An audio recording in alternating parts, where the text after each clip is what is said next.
أحمد شاب عادي جدا، عايش يومه بين الشغل والبيت، دايما حاسس إن الدنيا تقيلة عليه.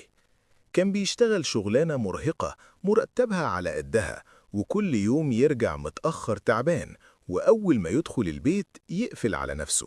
خليك معايا للنهاية وصلي على النبي صلى الله عليه وسلم، واعمل اشتراك عشان توصل القصة لغيرك.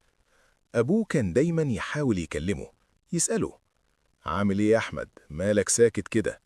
وأحمد يرد بسرعة: مفيش يا بابا، تعبان بس. الحقيقة إن أحمد كان شايف إن أبوه مش فاهمه، وإن النصايح اللي بيقولها قديمة ومش نافعة لزمنه. كان دايما يقول لنفسه: هو عاش زمن غير زمني، مستحيل يحس بيا.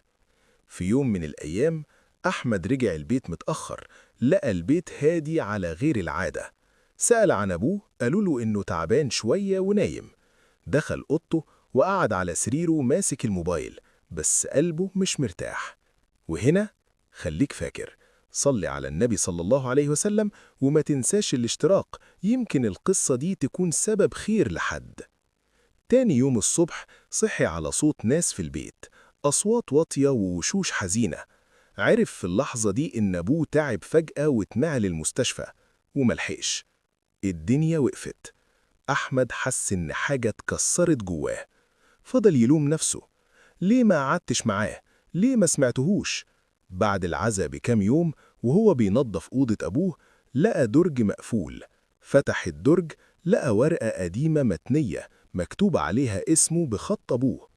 إيده كانت بتترعش وهو بيقرأ: يا أحمد، يمكن ما بعرفش أعبر كويس، بس أنا فخور بيك. عارف إنك شايل هم كبير وعايز تطلع لقدام. لو حسيت الدنيا قافلة، افتكر إن أبوك كان واثق فيك، حتى لو معرفش يقولها كتير. أحمد قعد يعيط لأول مرة من قلبه، مش عياط ضعف، عياط فهم.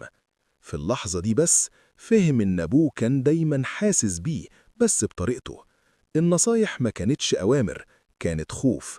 والسكوت ما كانش تجاهل، كان احترام. من اليوم ده أحمد اتغير، مش فجأة، بس خطوة خطوة. وكل ما يتعب يفتكر الرسالة ويقول: حد كان مؤمن بيا، وده كفاية. ولو القصة لمستك، صل على النبي صلى الله عليه وسلم واشترك عشان الخير يكمل.